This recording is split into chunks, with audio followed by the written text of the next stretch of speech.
सभी को जय मसीह की। इस वीडियो में हम आपको बताएंगे उत्पत्ति 24 का 1 से 67 तक।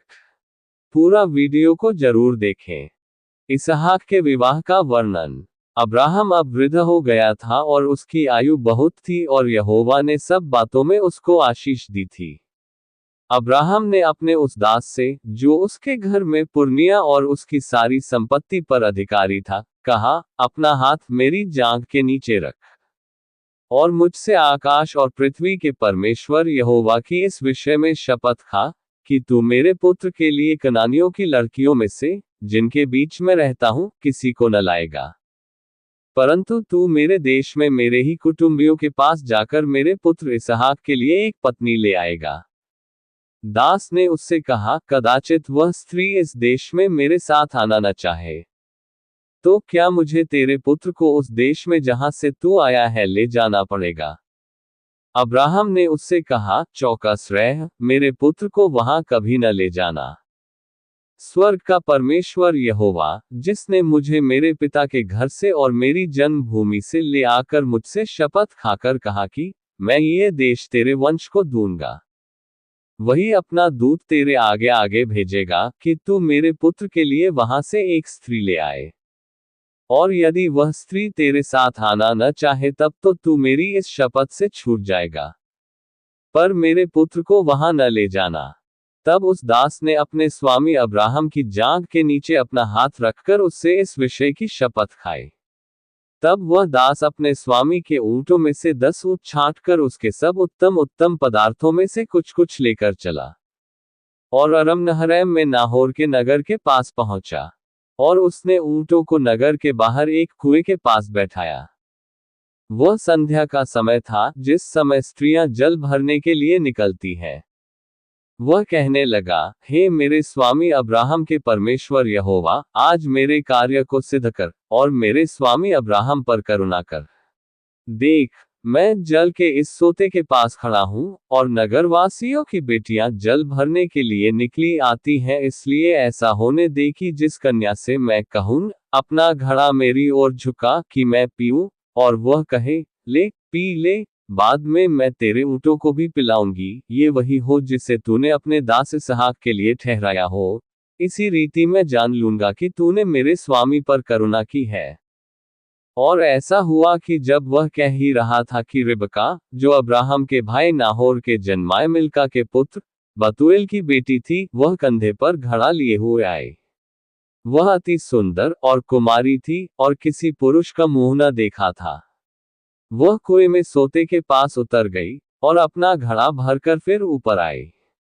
तब वह दास उससे भेंट करने को दौड़ा और कहा, अपने घड़े में से थोड़ा पानी मुझे पिला दे। उसने कहा, हे मेरे प्रभु, ले पी ले, और उसने फुर्ती से घड़ा उतारकर हाथ में लिए लिए उसको पानी पिला दिया। जब वह उसको पिला चुकी, तब कहा, मैं तेरे ऊंटों के लिए भी तब तक पानी भर भर लाऊंगी जब तक वे पी न चुके।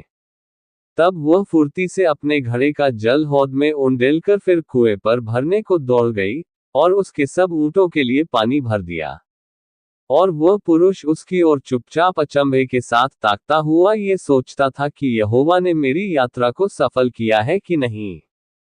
जब ऊंट पी चुके, तब उस पुरुष ने आधा तोला सोने का एक नथ निकालकर उसको दिया और 10 तोले सोने के कंगन उसके हाथों में पहना दिए और पूछा, तू किसकी बेटी है? यह मुझको बता। क्या तेरे पिता के घर में हमारे टिकने के लिए स्थान है? उसने उत्तर दिया, मैं तो नाहोर के जन्माए मिल्का के पुत्र बतूएल की बेटी हूं। फिर उसने उससे कहा, हमारे यहाँ पुआल और चारा बहुत है और टिकने के लिए स्थान भी है। तब उस पुरुष ने सिर झुकाकर यहोवा को दंडवत करके कहा, धन्य है मेरे स्वामी अब्राहम का परमेश्वर यहोवा, जिसने अपनी करुणा और सच्चाई को मेरे स्वामी पर से हटा नहीं लिया। यहोवा ने मुझको ठीक मार्ग पर चलाकर मेरे स्वामी के भाई बंधुओं के घर पर पहुंचा दिया है। तब उस कन्या ने दौड़कर अपनी माता को इस घटना का सारा हाल बता दिया। तब लाबान, जो रिबका का भाई था, बाहर कुएं के निकट उस पुरुष के पास दौड़ा गया। और ऐसा हुआ कि जब उसने वह नथ और अपनी बहन रिबका के हाथों में वे कंगन भी देखे, और उसकी यह बात भी सुनी कि उस पुरुष ने मुझसे ऐसी बातें कही। तब वह उस पुरुष के पास गया, और क्या देखा कि वह सोते के निकट ऊँटों के पास खड़ा है। उसने कहा, हे यहोवा की ओर से धन्य पुरुष, भीतर आ, तू क्यों बाहर खड़ा है? मैंने घर को और ऊँटों के लिए भी स्थान तैयार किया है। इस पर वह पुरुष घर में गया, और लाबान ने ऊँटों की काठियां खोलकर पुआल और चारा दिया, और उसके साथियों के पांव धोने को जल दिया। तब अब्राहम के दास के आगे जलपान के लिए कुछ रखा गया। पर उसने कहा, मैं जब तक अपना प्रयोजन न कह दूं तब तक कुछ न खाऊंगा। लाबान ने कहा, कह दे। तब उसने कहा, मैं तो अब्राहम का दास हूं। यहोवा ने मेरे स्वामी को बड़ी आशीष दी है, इसलिए वह महान पुरुष हो गया है। और उसने उसको भेड़ बकरी, गाय बैल, सोना रूपा, दास दासियां, ऊंट और गदहे दिए हैं। और मेरे स्वामी की पत्नी सारा के बुढ़ापे में उससे एक पुत्र उत्पन्न हुआ है। और उस पुत्र को अब्राहम ने अपना सब कुछ दे दिया है। मेरे स्वामी ने मुझे ये शपथ खिलाई है कि मैं उसके पुत्र के लिए कनानियों की लड़कियों में से जिनके देश में वह रहता है, कोई स्त्री न ले आऊंगा। मैं उसके पिता के घर और कुल के लोगों के पास जाकर उसके पुत्र के लिए एक स्त्री ले आऊंगा। तब मैंने अपने स्वामी से कहा, कदाचित वह स्त्री मेरे पीछे न आए। तब उसने मुझसे कहा, यहोवा, जिसके सामने मैं चलता आया हूं, वह तेरे संग अपने दूत को भेजकर तेरी यात्रा को सफल करेगा।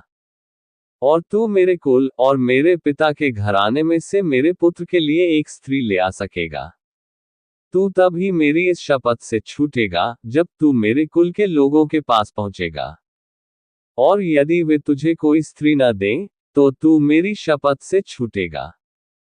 इसलिए मैं आज उस कुएं के निकट आकर कहने लगा, हे मेरे स्वामी अब्राहम के परमेश्वर यहोवा, यदि तू मेरी इस यात्रा को सफल करता हो, तो देख, मैं जल के इस कुएं के निकट खड़ा हूं, और ऐसा हो कि जो कुमारी जल भरने के लिए आए, और मैं उससे कहूं, अपने घड़े में से मुझे थोड़ा पानी पिला, और वह मुझसे कहे, पी ले, और मैं तेरे ऊँटों के पीने के लिए भी पानी भर दूंगी, वह वही स्त्री हो जिसको तूने मेरे स्वामी के पुत्र के लिए ठहराया है। मैं मन ही मन ये कह ही रहा था कि देख, रिबका कंधे पर घड़ा लिए हुए निकल आई। फिर वह सोते के पास उतरकर भरने लगी। मैंने उससे कहा, मुझे पानी पिला दे।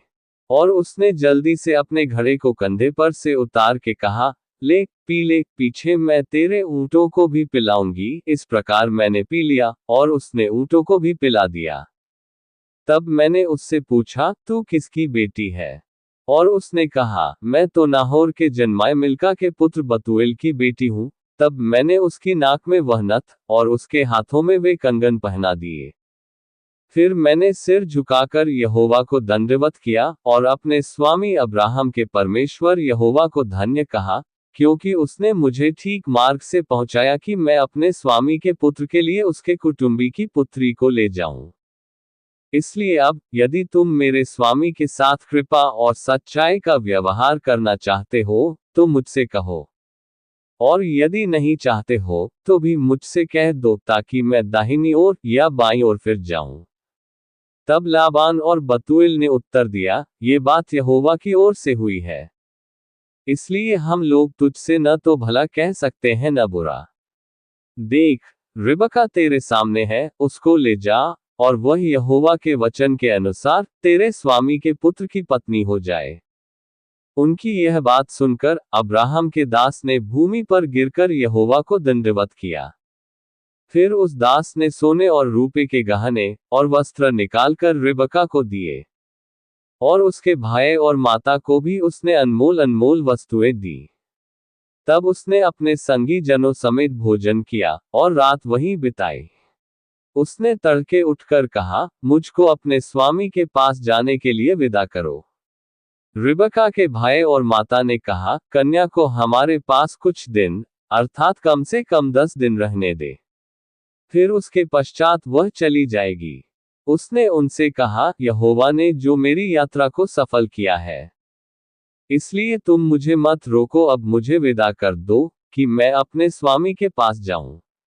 उन्होंने कहा, हम कन्या को बुलाकर पूछते हैं और देखेंगे कि वह क्या कहती है। और उन्होंने रिबका को बुलाकर उससे पूछा, क्या तू इस मनुष्य के संग जाएगी? उसने कहा, हाँ मैं जाऊंगी। तब उन्होंने अपनी बहन रिबका और उसकी दाई और अब्राहम के दास और उसके साथी सभी को विदा किया। और उन्होंने रिबका को आशीर्वाद देकर कहा, हे हमारी बहन, तू हजारों लाखों की आदिमाता हो और तेरा वंश अपने बैरियों के नगरों का अधिकारी हो। तब रिबका अपनी सहेलियों समेत चली और ऊंट पर चढ़कर उस पुरुष के पीछे हो ली। इस प्रकार वह दास रिबका को साथ लेकर चल दिया। इसहाक जो दक्षिण देश में रहता था, लहरोई नामक कुएं से होकर चला आता था। सांझ के समय वह मैदान में ध्यान करने के लिए निकला था। और उसने आंखें उठाकर क्या देखा कि ऊंट चले आ रहे हैं। रिबका ने भी आंखें उठाकर इसहाक को देखा और देखते ही ऊंट पर से उतर पड़ी। तब उसने दास से पूछा, जो पुरुष मैदान पर हमसे मिलने को चला आता है, वह कौन है? दास ने कहा, वह तो मेरा स्वामी है। तब रिबका ने घूंघट लेकर अपने मुंह को ढांप लिया।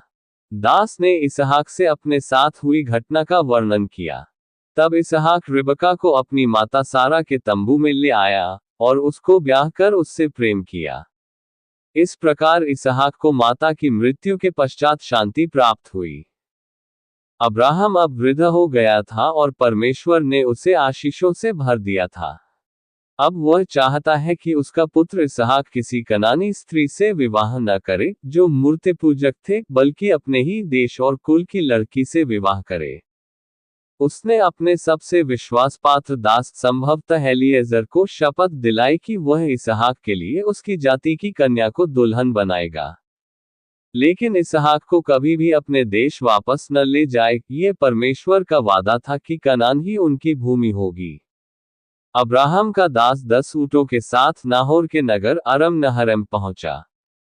वहां एक कुएं पर संध्या के समय जब स्त्रियां पानी भरने आती थीं, उसने प्रार्थना की, हे यहोवा, मेरी यात्रा को सफल कर। जिस कन्या से मैं पानी मांगूं और वह कहे, मैं तेरे ऊंटों को भी पिलाऊंगी, वह वही हो जो तूने इसहाक के लिए चुनी है।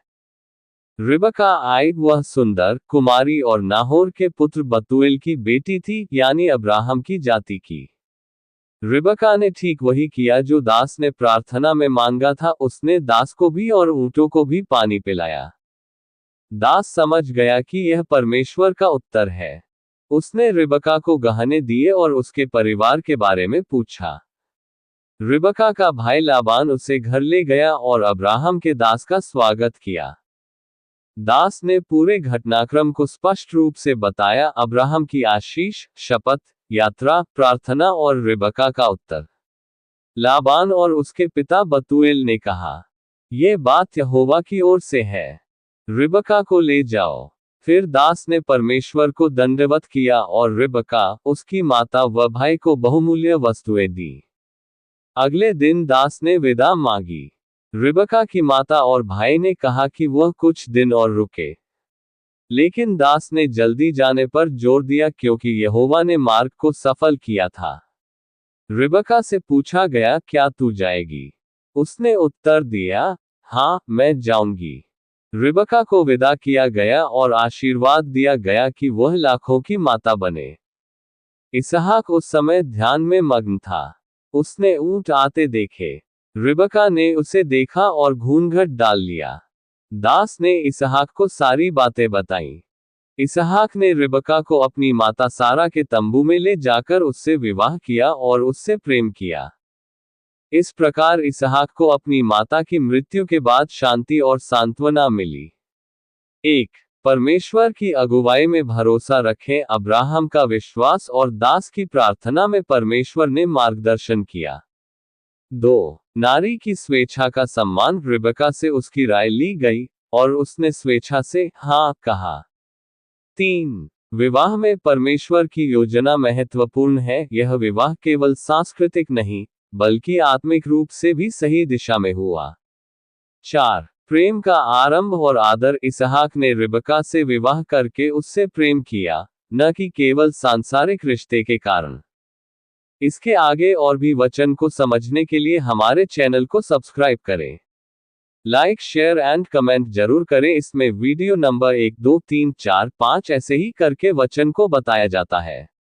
आप इस वीडियो को जरूर देखें और दूसरों को भी शेयर करें ताकि परमेश्वर का वचन हर कोई ठीक से समझ पाए। प्रभु आपको आशीष दे। धन्यवाद।